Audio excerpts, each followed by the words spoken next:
Good afternoon. Before we begin, can I remind members that social distancing measures are in place in the Chamber and across the Holyrood campus, and can I ask that members take care to observe these measures over the course of this afternoon's business, including when entering and exiting the Chamber. First item of business is portfolio questions. We start with economy, fair work and culture questions. Questions 7 and 8 are grouped together. Any supplementaries in those will be taken after both the principal questions have been asked. And can we start with question number 1, Liz Smith. Thank you, Deputy Presiding Officer. To ask the Scottish Government what measures are being put in place to support youth theatre during the COVID-19 pandemic. Cabinet Secretary Fiona Hislop. Youth theatre has been supported through our wider culture funding and through our targeting funding for youth music and youth arts delivered by Creative Scotland. The Targeted Youth Arts Fund is supporting Youth Theatre Arts Scotland, Scottish Youth Theatre and ToonSpeak Young People's Theatre. Youth theatre organisations will also benefit from other youth arts funds. Scottish Youth Theatre, Pace and Paisley and Shazam in Aberdeen have received funding from the Culture Organisations and Venues Recovery Fund, and youth theatre freelancers have also been supported through the Hardship Fund for creative freelancers. Liz Smith. Could I thank the Cabinet Secretary for that response? I have here a letter from a constituent that I received last week, and her children have been attending Perth Youth Theatre for the best part of 10 years. And she's pointing out to me that because of the restrictions in theatres, the youth group within that theatre has not been able to function. And she's pointing out that when it comes to dance classes, brownies, cubs, etc., for under-18s, these activities have all been taking place in a socially distanced way, but not Perth Theatre, despite the fact that it's obviously got lots of wide space. So can I ask the Cabinet Secretary if the Scottish Government's giving any thought to how it can be consistent for people under 18 when it comes to indoor activities, particularly as we approach the winter? Cabinet Secretary. Well, clearly, youth arts and youth theatre is very important to young people. I know how much it means to them, but we have got performing arts guidance, as also the member references the guidance for young people in collective places. But there is definitely an issue in relation to performing arts as to what can be done by any amateur organisation, and especially at this time, as you might appreciate, in the strategic levels. But we're very acutely aware of the need to try and return to these performances and indeed youth arts activities. I'm very conscious of that, and we will try and move forward as quickly as we can, but safety has to be paramount. Supplementary question from Sandra White. Officer, Cabinet Secretary, you mentioned targeted funding, and music making activities are very important for young people. Can I therefore ask the Cabinet Secretary, could you provide an update on the funding that is being provided to young people to enable them to take part in music making activities, and if it is part of the targeted funding? Cabinet Secretary. So there's a £3 million Youth Arts Fund, and that was announced in August. There's a strong focus on access to music making activities. And on the 12th of November, we announced the successful projects for the Targeted Youth Arts Fund. For example, there's £580,000 for music projects across 11 organisations, such as the National Youth Choir of Scotland and the Scottish Music Centre.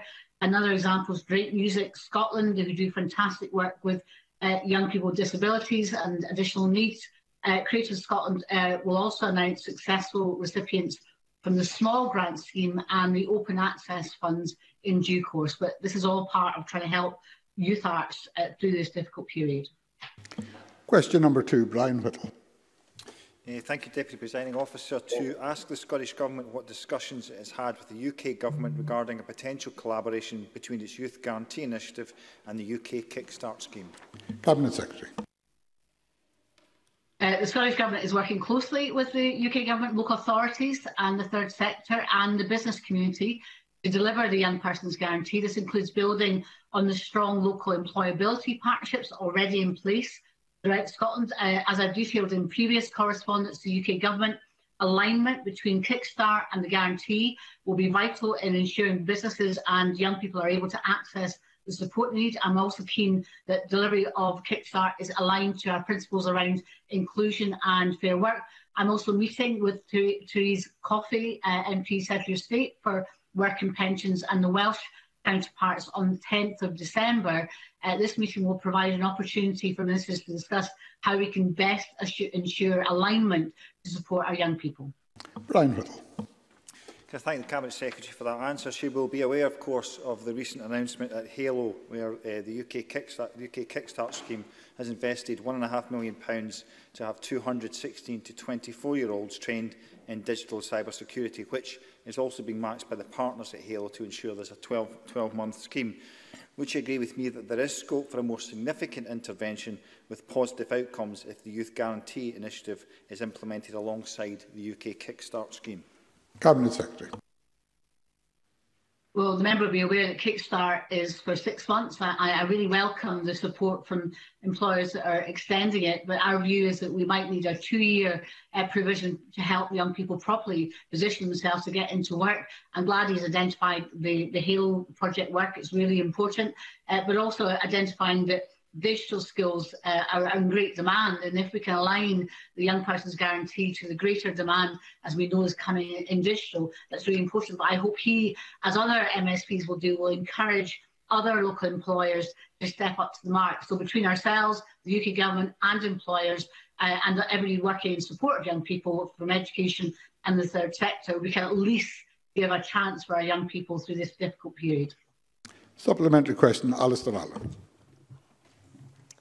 Thank you. Can the Cabinet Secretary advise whether any assurances have been received from the UK Government that people employed through the Kickstart scheme will receive a living wage? And can she confirm that fair working principles and sustainable employment will be embedded in the Young Person's Guarantee? Cabinet Secretary. The Kickstart scheme only provides funding to cover the minimum wage, and then it's then up to employers to decide whether they want to supplement that. I have written to the Secretary of State for Work and Pensions, setting out my belief that Kickstart should be set at the living wage. I intend to raise the importance of embedding fair work and the living wage across all employment programmes when we meet in December. I can also confirm that not only are commitments to fair work principles and sustainable employment embedded in the Young Person's Guarantee, but they have a central role in all of our employability work, including Fair Start Scotland and No One Left Behind. Question number 3, Willie Rennie. To ask the Scottish Government what work it has undertaken to assess the potential economic impact of the commitment set out in its programme for government. Cabinet Secretary. So the programme for government sets out a range of measures both to respond to the immediate challenges posed by COVID-19 and to move us forward towards a stronger, more resilient, sustainable wellbeing economy we want to see, with a particular focus on new quality green jobs. They build on the independent and expert advice of the Advisory Group on Economic Recovery, but obviously we're constrained by the fiscal powers available to us. But despite that, we've provided almost £1.3 billion in economic recovery funds on top of the £2.3 billion of original support for business. Our National Transition Training Fund, for example, will provide retraining and upskilling opportunities to support up to 10,000 jobs. And our new inward investment plan will play a key role in Scotland's economic recovery and could deliver 100,000 high-value jobs over the next decade. We've not yet conducted a full retrospective evaluation of COVID-19 business support. However, early signs are that the support from the Scottish Government has provided that additional complementary impact over and above UK government schemes, and the commitments we've made will protect Scotland against the continued risk of COVID-19 and renew Scotland. And as I said, we want to build back greener, fairer and stronger. Willie Rennie. The Economy Secretary rightly talks about green jobs, but 2 years ago the government claimed it had saved BiFab, but yesterday it gave up on the company and its workers. And when I stand on the harbour at Anstruther, I can see work already beginning on a wind farm off the Fife coast. So this is urgent. So what new steps will the government take to ensure that some jackets or any of the wind farms off the Scottish coast will be built in Fife? Cabinet Secretary.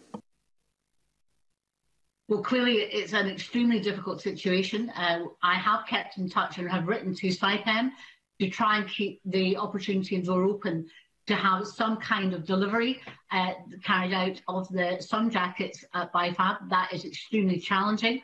The unions and indeed members within the chamber asked if I could approach the UK government to find out could they intervene in terms of working capital and assurance. Remember, the majority shareholders and the director of BIFAB themselves aren't doing that.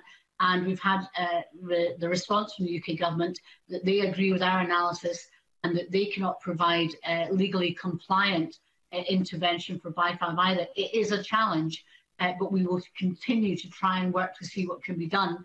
And we've agreed to set up a working group that will look at what can be done for BIFAB, indeed also not just in Fife, but also in Arnish and elsewhere, and indeed that wider supply chain to ensure that we can have renewable jobs. But we need that contract for difference to be changed. Otherwise, as the evidence that was laid out to the Economy Committee yesterday it makes clear, Scotland will always be at a disadvantage to undercutting of labour costs elsewhere across the globe. Supplementary question from Neil Findlay. The Cabinet Secretary's constituency in mine has wind turbines as far as the eye can see, and none of them are built in Scotland. The programme for government makes all sorts of commitments with jobs and renewable energy, and we hear warm words about green jobs and a just transition, all utterly meaningless today as BIFAB looks set to lose yet more work and may close. Does the Cabinet Secretary agree that this is catastrophic and a damning example of the abject failure to build domestic turbine manufacturing capacity, and it's one of the greatest missed opportunities of time? Cabinet Secretary. I don't agree with Neil Findlay's analysis, but I do agree that we should be getting more jobs from the procurement of the renewables pipeline. But this, as we heard from evidence only yesterday to the Economy Committee from industry experts, is because of issues that go back over decades.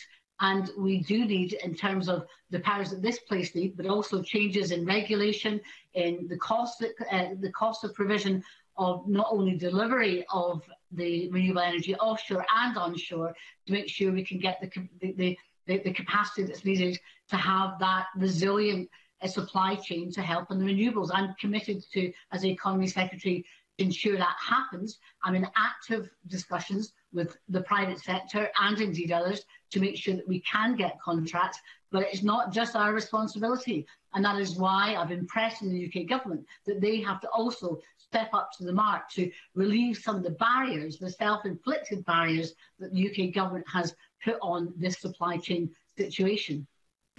Question number 4, Gordon Lyndhurst. To ask the Scottish Government what further financial support it is considering making available to the arts, culture and tourism sectors as a result of COVID-19, and I should perhaps also mention, in the interest of transparency, Deputy Presiding Officer, that although I enjoy travel immensely but have no declarable interest as such, I do have relatives in the Scottish tourism sector, but probably many of us do. Cabinet Secretary. The Scottish Government has to date committed £107 million for arts and culture, with £102 million allocated so far. The Hardship Fund for Creative Freelancers is currently open for applications. Across the two elements of this fund, run by Creative Scotland and Food Scotland, this has a total budget of £8 million. We are aware of ongoing needs within the arts, culture and tourism sectors. We're currently exploring how to most effectively provide additional financial support, including how we take forward financial support for the industry-led Tourism Recovery Task Force recommendations. But as the member will be aware, it's Fergus Ewing, who is the Cabinet Secretary for Tourism, who's responsible for the aspects in regard to tourism. Gordon Lyndhurst. I thank the Minister for that answer. Those involved in the tourism sector have told me that their businesses are being decimated and destroyed by the travel implications that the COVID regulations and the pandemic have had on the sector. Individual businesses have often benefited much from the UK government schemes such as the furlough scheme. Will the Scottish Government implement a detailed, targeted and comprehensive package of support for both the inbound and outbound Scottish tourism sector? Cabinet Secretary. So the Presiding Officer will know that tourism, as I've indicated, is responsibility of Fergus Ewing, but I will try and answer the question, and I will correct anything if I am mistaken in this. We have also in Scotland had unique support for the tourism sector. Many tourism organisations benefited from the Pivotal Enterprise Resilience Fund and indeed the Creative Hospitality and Leisure funds that weren't available in the rest of the UK. There's also been the £20 million Hotel Recovery Fund. And as I mentioned in my initial answer, there is also a very comprehensive industry-led task force recommendation about what should happen to support tourism going forward. And we are, as I said, currently looking at how we can best support that. He refers to in the outward bound tourism sector. And again, we're looking at the contingency plus element of the provisions that are provided to local government, that funding, to identify what support can be given to outbound tourist organisations. So I hope, even though it's not my responsibility, I've given as comprehensive answer as I can. Thank you. Question number 5, Willie Coffey.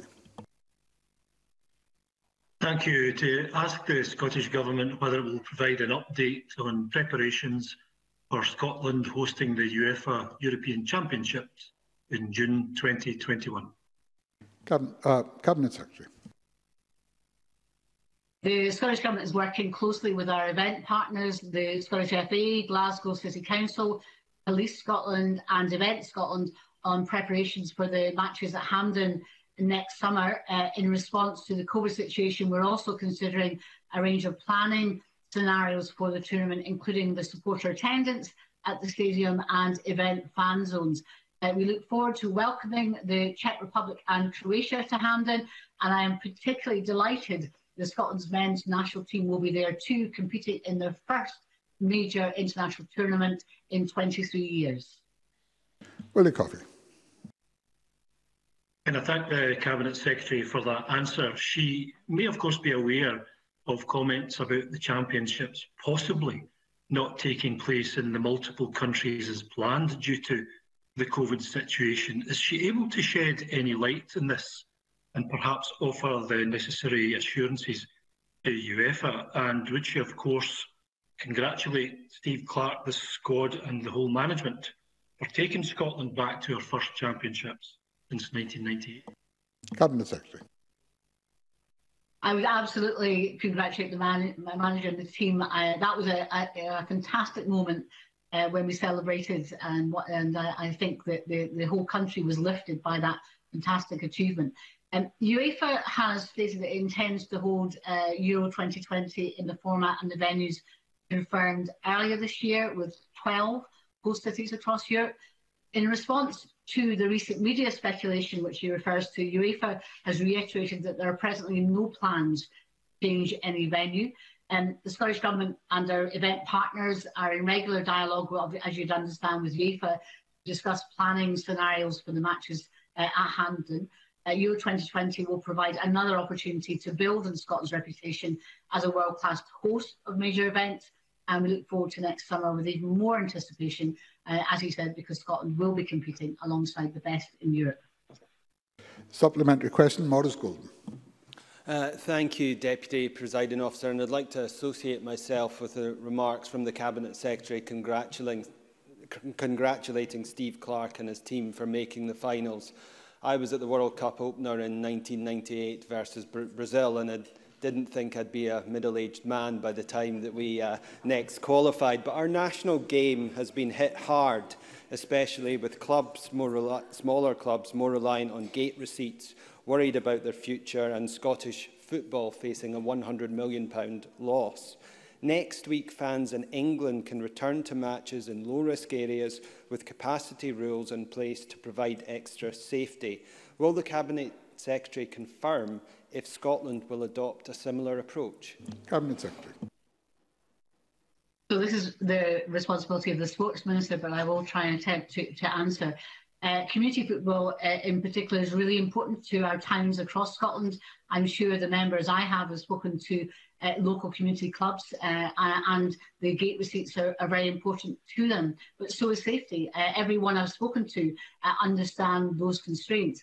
So I understand there has been funding provided at a UK level for community football in particular, and the Sports Minister has written to identify Barnett consequentials from the UK government that could be used in Scotland for similar purposes.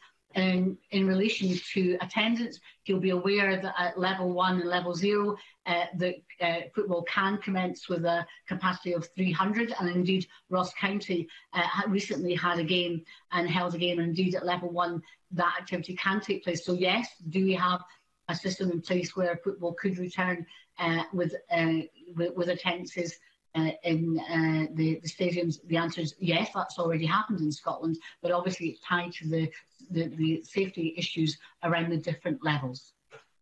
Question number 6, Gillian Martin.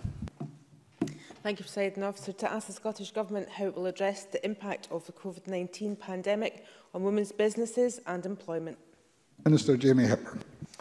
I recognise the challenging circumstances that women-led businesses and women in employment are facing as a result of COVID-19.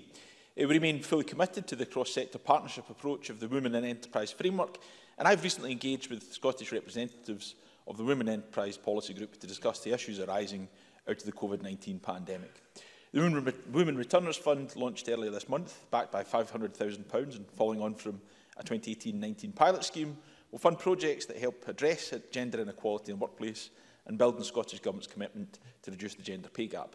A further £850,000 will be available through the Workplace Equality Fund to help organisations to develop a more inclusive and diverse workplace. Gillian Martin.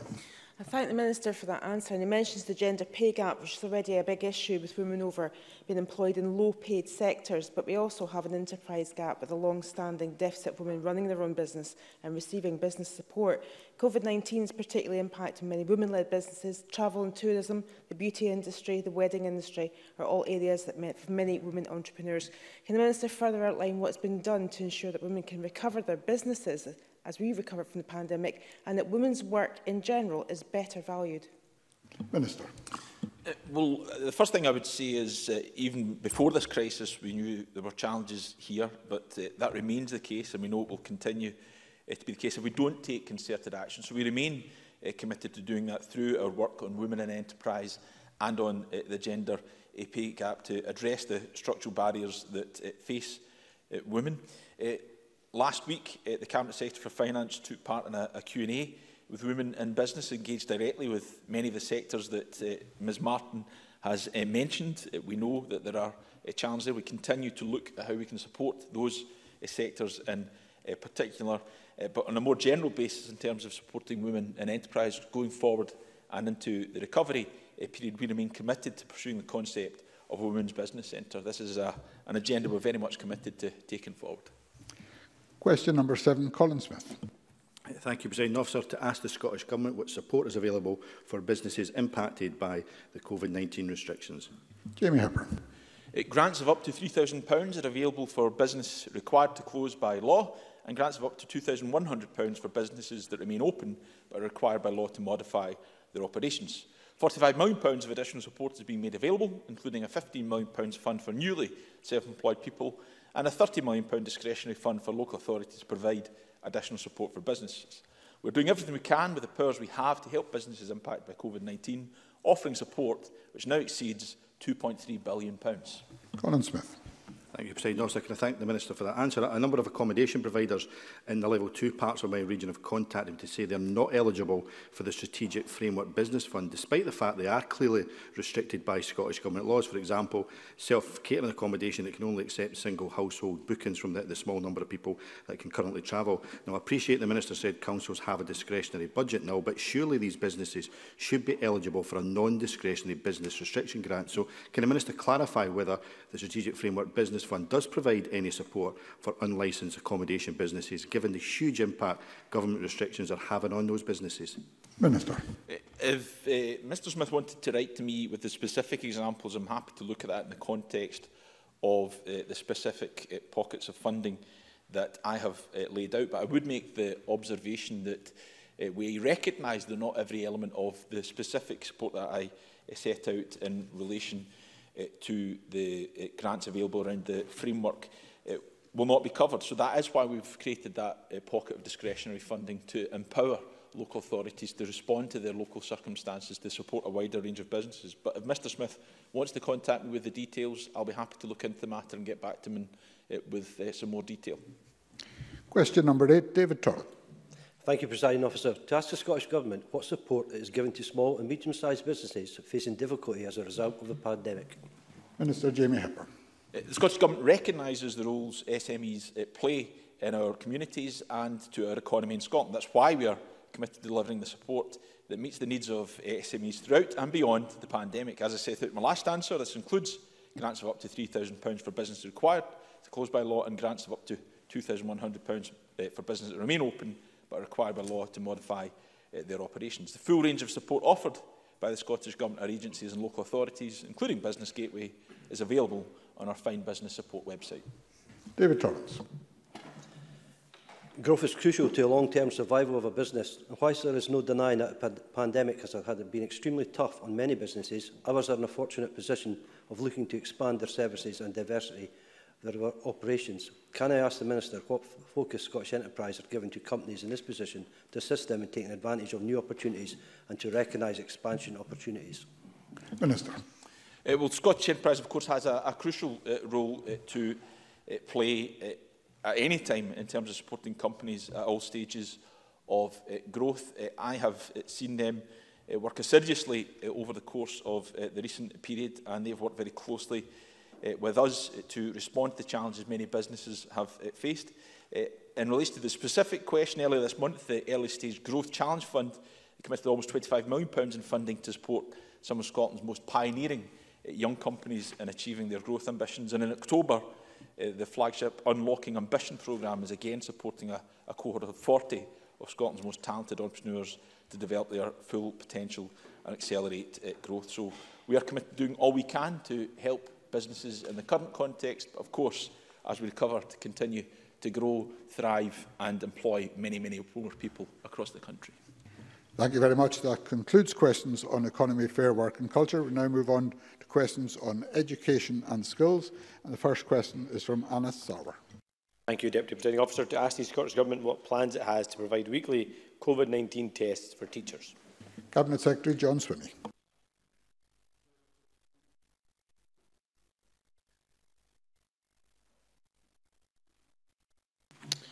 Presiding Officer, to support the return of schools in August, we put in place arrangements to allow members of school staff who are concerned to get a COVID-19 test, whether or not they have symptoms. I committed to Parliament last week that we will make plans to build on that, including for the piloting of rapid in-school testing of staff. The Cabinet Secretary for Health and Sport will be making a statement on the next stage of testing expansion following portfolio questions today, and will update Parliament on plans for the commencement of those pilots, with the objective of establishing a sustainable programme of asymptomatic testing amongst school staff. Anna Sarwar. Thank you, Deputy Presiding Officer, and I thank the Deputy First Minister for that reply. I support schools remaining open even in the most toughest of restrictions, but he must recognise that teachers in particular feel exposed, they feel they're at particular risk, and that risk then expands to their own family as well. So does he recognise that anxiety, and does he support the principle at least of weekly testing for teachers, and has he been making that case to the Cabinet Secretary? Cabinet Secretary. I do recognise the anxiety that members of staff feel in these circumstances, and obviously the move into level 4 has the potential to exacerbate those anxieties. I would point out to Mr Sarwar that in, I think, all of the level 4 local authority areas, the prevalence of the virus in terms of cases per 100,000 now is lower than it has been at cases over the last 2 to 3 weeks. So we are in an improving position, albeit that certainly the area that Mr Sarwar represents is in a level 4 designation. I'm obviously making the case internally for wider testing of teachers. The Cabinet Secretary for Health and my ministerial colleagues are very supportive of that approach, and the Cabinet Secretary will have more to say on that in her statement to Parliament shortly. Supplementary question, Rona Mackay. Thank you, Presiding Officer. To ask the Scottish Government if he will update, to ask the Cabinet Secretary if he will update the Parliament as soon as possible when there is more detail available on the uptake of asymptomatic testing. Cabinet Secretary. Presiding Officer, asymptomatic testing will be available, as I indicated in my answer to Mr Sarwar, on a pilot basis. We have, of course, had other testing arrangements in place for school staff. School staff have been able to obtain testing where they've been concerned about their well-being through the employer portal. I would reiterate that availability to members of staff today and encourage anybody who is concerned about their circumstances to pursue that as an option to provide either a test of their positivity or to provide them with some reassurance in these difficult times. Question number 2, Stuart McMillan. Thank you, Presiding Officer. To ask the Scottish Government what assurances it can provide to students in Inverclyde that their exam results will be reflective of the work that they do in this academic year. Cabinet Secretary. President Officer, I can assure pupils and students undertaking national qualifications in Inverclyde and in every other part of the country that every effort has been made to ensure that their hard work is recognised fairly and consistently. I have already confirmed that we can no longer risk the running of a full exam diet in 2021, and I have asked the SQA to take an alternative approach to National 5 accreditation in that year. This will have teacher judgment at its core and will be supported by assessment resources and quality assurance. There will be no algorithm, and the result will reflect an individual's work rather than the past performance of his or her school.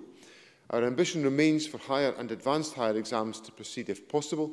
It must, however, be safe to do so, and it must be fair to learners. We are monitoring the position closely and listening to all of the different views that exist on this matter. Contingency plans are being drawn up to ensure fair and consistent awarding for higher and advanced higher courses, should exams not be possible, and a final evidence-based decision on that will be made no later than mid-February. Stuart McMillan. I thank the Deputy First Minister and Cabinet Secretary for that reply, and the Deputy First Minister will note that the latest SIMD figures labelled areas within my constituency as the most deprived in Scotland, and given that the evidence suggests that pupils who attended schools in deprived areas were most negatively affected by the SQA's grading system for the 2019-20 academic year, what more can the Scottish Government do to drive down the attainment gap in Inverclyde and ensure that all pupils at school can thrive regardless of postcode? Cabinet Secretary. President Officer, the Government obviously makes available support through the local authority settlement for this purpose, but also specifically through the Attainment Scotland Fund, where £6 million is spent in Inverclyde to help close the poverty-related attainment gap, and also £2.5 million of pupil equity funding in 2021-22 will be available to support school plans to raise attainment. It's very important that the work that we have been taking forward on a sustained basis for some time to close the attainment gap is continued in the period that is forthcoming.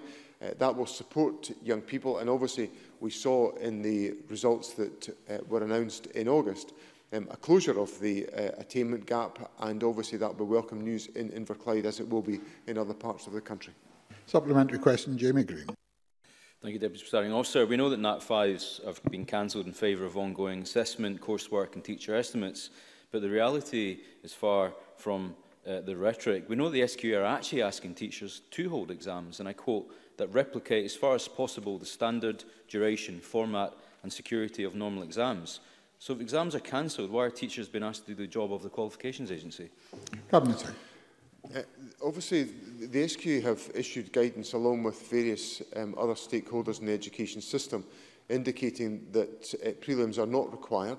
There will obviously be individual decisions taken by individual schools about these questions, and I certainly am not going to second-guess the decision-making of individual schools on that question, but the guidance from the SQA is quite clear that there is no requirement for prelims to take their course. What the SQA have provided and are providing to schools are assessment materials which I would describe as essentially part and parcel of the normal rudimentary approach to learning and teaching during the year, and teachers would be undertaking some of this work. Now, they're deliberately provided in the format that they are provided to try to reduce the workload of teachers by giving them clarity about what material will satisfy the requirements for the assessment of standards, and I hope that's viewed as a helpful intervention in schools around the country. A supplementary question, Ian Gray. Thank you very much. Students in Inverclyde and elsewhere studying for SQA awards need to know that they will be fairly assessed if they lose significant time to self-isolation, or indeed if planned exams do not ultimately proceed. To this end, and to give them greater confidence, can the Cabinet Secretary confirm he will ensure that they will be given the right to appeal directly to the SQA next year? Cabinet Secretary. There's a number of issues in Mr Gray's question. The first is in relation to the fairness that's got to be applied to all candidates, and that is an issue that's central to me in my decision-making. I've taken that decision in relation to National 5. I'm looking very carefully, and I've asked for information to be supplied to me from local authorities about the extent of individual disruption of education as a consequence of self-isolation and other factors. And that will be influential in the evidence-based judgment that I make about hires and advanced hires as to whether or not there is an ability to demonstrate fairness across the country. In relation to the question of appeals, obviously Mr Gray will know that this was one of the recommendations of the Priestly Review, that we re-examine the question of appeals. I've asked the SQA to take forward that work. There is an important issue as Parliament considers the approach that we are taking to the incorporation of the United Nations Convention on the Rights of the Child into domestic law, that there are some issues arise out of that in relation to appeals, and these points and others will be considered by the SQA in its review. Question number 3, Neil Findlay. I ask the Scottish Government what it is doing to ensure staff and pupils are safe in schools. Cabinet Secretary. Presiding Officer, I am committed to ensuring schools remain safe, open and welcoming for all staff and pupils. We have worked in partnership to develop guidance for schools which is informed by the latest scientific evidence, as well as the advice of the COVID Education Recovery Group and the understanding of the real-life experiences since schools returned. This guidance is aligned with the levels under the strategic framework, so sets out a core of comprehensive protective measures that will apply in all schools and further enhanced protective measures at levels 3 and 4. These include greater use of face coverings, precautionary measures around formally shielding individuals, physical education and out-of-school activities. We are also delivering our commitment to a COVID-19 surveillance programme in schools, and work is ongoing, informed by clinical advice to build on that. Neil Findlay. According to the latest EIS survey of schools, teachers support the decision to keep schools open where at all possible, but have real concerns about their health and safety and that of their pupils, with 43% saying they don't feel safe under the current conditions. So what additional support is the government putting into schools to increase the safety and protect the well-being of teachers? Because it's very clear that there are still significant concerns. Cabinet Secretary. President Officer, I recognise those issues and concerns, and indeed I discussed them at length with representatives of the EIS in a bilateral discussion last Thursday, and I take those points very seriously. There are a number of measures that we have put into the guidance which have strengthened the requirements for precautionary measures to be taken at level 3 and 4. We remain open to dialogue with the teaching profession about what further steps we can take. We've obviously expanded the size of the teaching profession with about 1,400 additional teachers recruited and deployed within our schools. And the government has made available resources which I look to local authorities to draw down on to ensure that the school environment can be kept as safe as possible through investment in cleaning services and other aspects of hygiene management. So what I'd say to Mr Findlay is I recognise the concerns, but I remain open to addressing any further issues that are brought to me by the professional associations, because school safety for staff and pupils is absolutely central to maintaining a safe education system in Scotland. Question number 4, Stuart Stephen. To ask the Scottish Government what financial and mental health support has been made available to students in further and higher education who have been negatively impacted by COVID-19. Minister Richard Lockhead. Eligible students in further and higher education have continued to access bursary, grant and loan payments throughout the pandemic, and earlier this year the Scottish Government provided emergency funding of £5 million to support students, and also provided early access to £11.4 million of higher education discretionary funds. £2 million was also brought forward for further education students by the Scottish Funding Council. I also announced a digital inclusion fund of £5 million to support access to digital equipment and tackle digital poverty.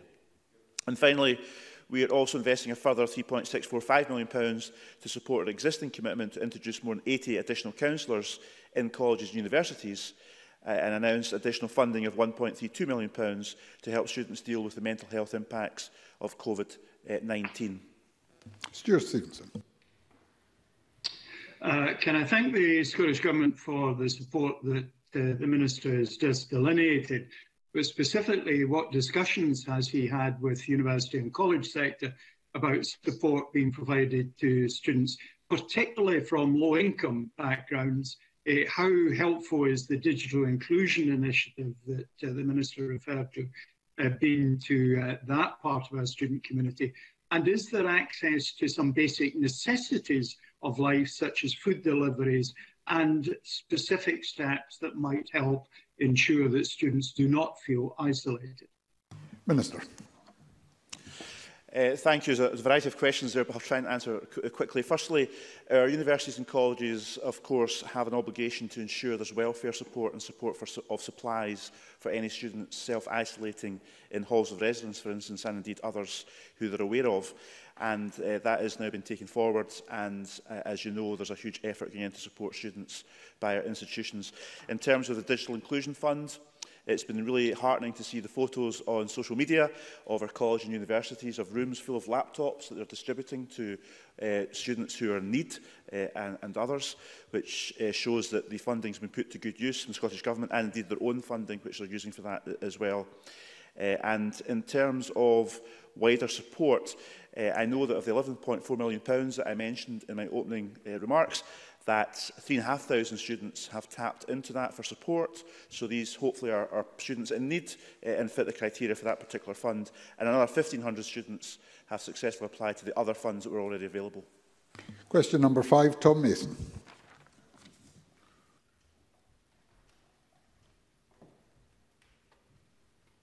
Thank you, Presiding Officer. To ask the Scottish Government whether it will provide an update on the subject choice in the 2020-21 academic year. Cabinet Secretary. Presiding Officer, schools and local authorities are responsible for planning a senior phase that allows young people to choose their preferred subjects, and we expect them to take innovative approaches to ensuring a wide choice is available.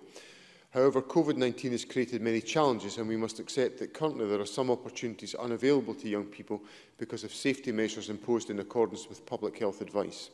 Schools and local authorities are working hard to do the best they can for their young people while prioritising the physical, mental and emotional well-being of learners. The Scottish Government is working with Education Scotland, colleges and local authorities to monitor the impact of COVID-19 on the breadth of the senior phase curriculum offer and on collaboration between schools and with colleges, and will consider if further guidance is required in this area. Tom Mason.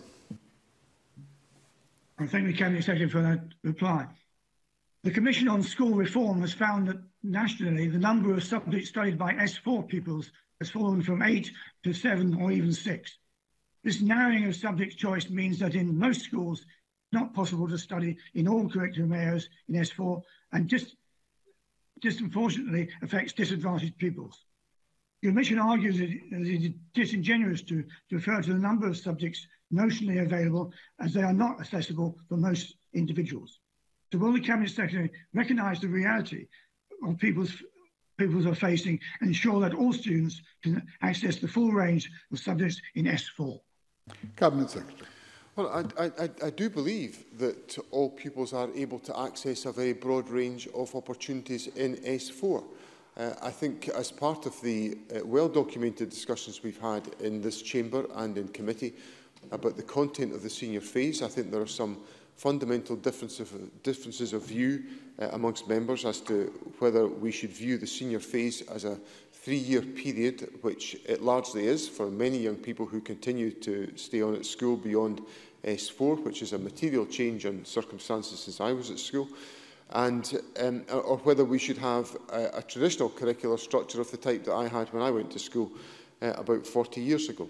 So I'm satisfied that schools are offering a very broad range of choice, indeed an expanding range of choices. However, as I said in my earlier answer, some of these opportunities are restricted by the constraints of COVID. So the sooner we can get beyond the COVID period, the better in terms of making sure young people have those opportunities. And of course, there is the chance for some of these issues to be reflected on in the review of the curriculum that is being undertaken by the OECD, which will report in 2021. Okay, question number 6, Edward Mountain. Thank you, Presiding Officer. To ask the Scottish Government what its position is on funding Level 2 of SVQ training for social care workers, given their important role during the COVID-19 pandemic. Minister Marie Todd. Thank you, Presiding Officer. We're investing £0.9 million this year to support third sector employers providing social care, specifically as a contribution towards the cost of putting care staff through SVQs. It's for employers to make the decision on what level of SVQ care staff should undertake, linked to their specific role. Supporting care providers and their workforce is critical at this time, and our Adult Social Care Winter Preparedness Plan, published on the 3rd of November, provides an additional £112 million for the care sector to help it respond to the demands of winter alongside the ongoing challenges of COVID-19. This is on top of the £150 million the sector received earlier this year to deal with the financial implications of the pandemic. Edward Martin. Well, I thank the Minister for that response. I'm not sure it answered the question or even addressed the question. It just gave a whole list of things that she thought was happening. Look, the fact is SVQ training costs at level 2 over £1,000. And that's a barrier to stopping people getting into the care sector, and we desperately need them. You fund SVQ 3. Why don't you fund SVQ 2? Marie Todd. Thank you. There are actually various funding streams available to support further and higher education. It's a complex area, and there will, for example, be some funding support streams available at SVQ3 level that aren't available at SVQ2. For the purposes of funding, SVQ2 courses would be considered further education, while SVQ level 3 courses would be considered higher education funding. Now, the Scottish Government provides separate funding packages for FE and HE with their own distinct rules for eligibility and different rates of support. Information regarding the levels of funding which are available to both FE and HE students is set out on the Student Information Scotland's website. Thank you very much. Question number 7, Christine Graham.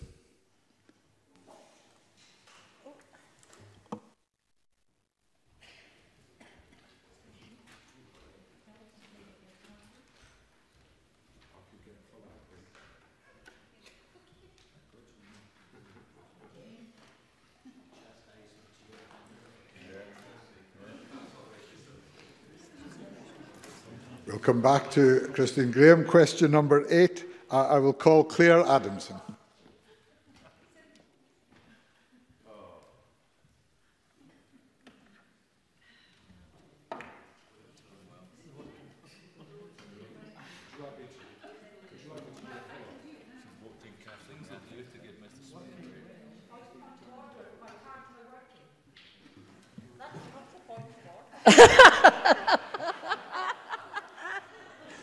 I fear that is not a point of order, but I do think I see a light on Christine Graham's microphone, so it may be working better than she thinks. Christine Graham.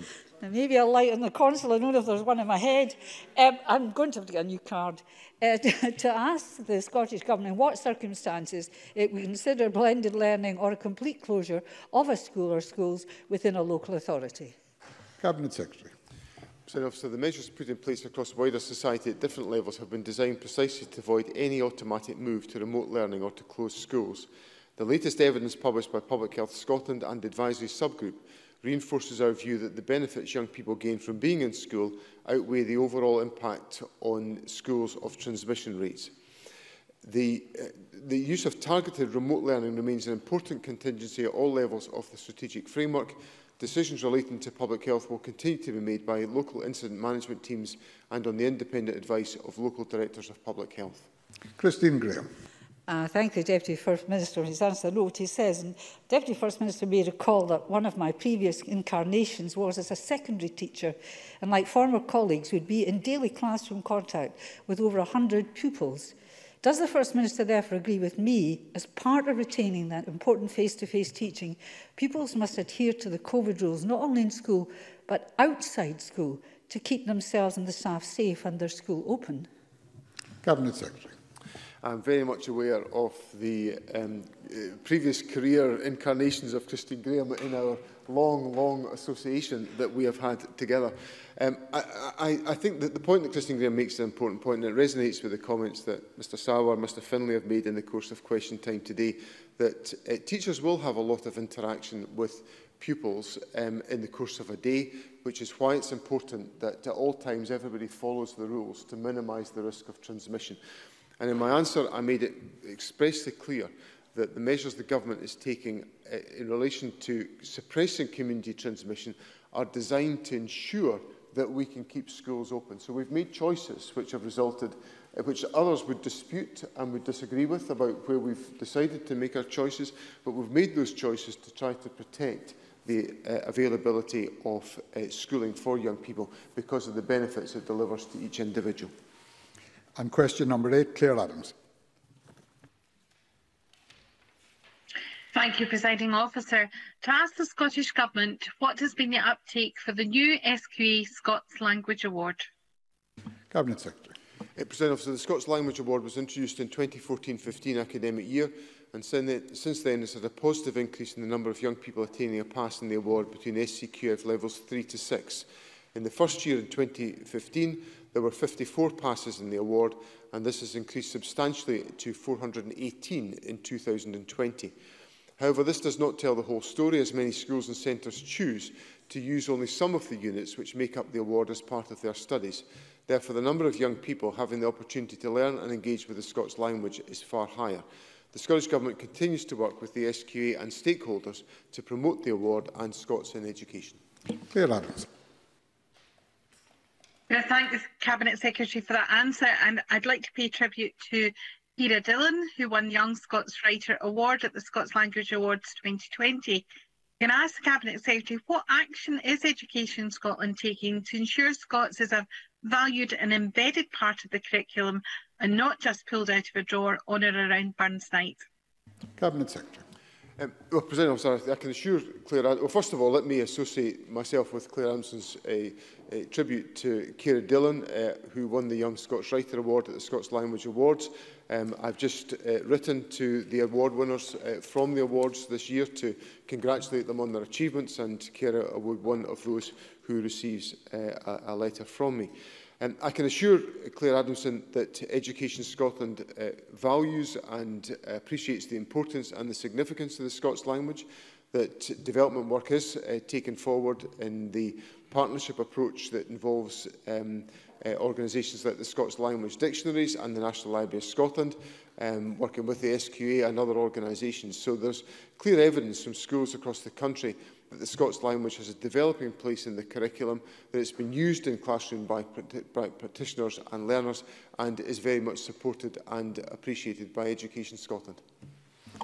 Thank you very much. That concludes portfolio questions. My apologies to members in both portfolios who were keen to ask supplementary questions and could not be called due to pressure of time. I was particularly keen to ensure that all members with questions on the order paper got taken. We will move on in a moment to the next item of business.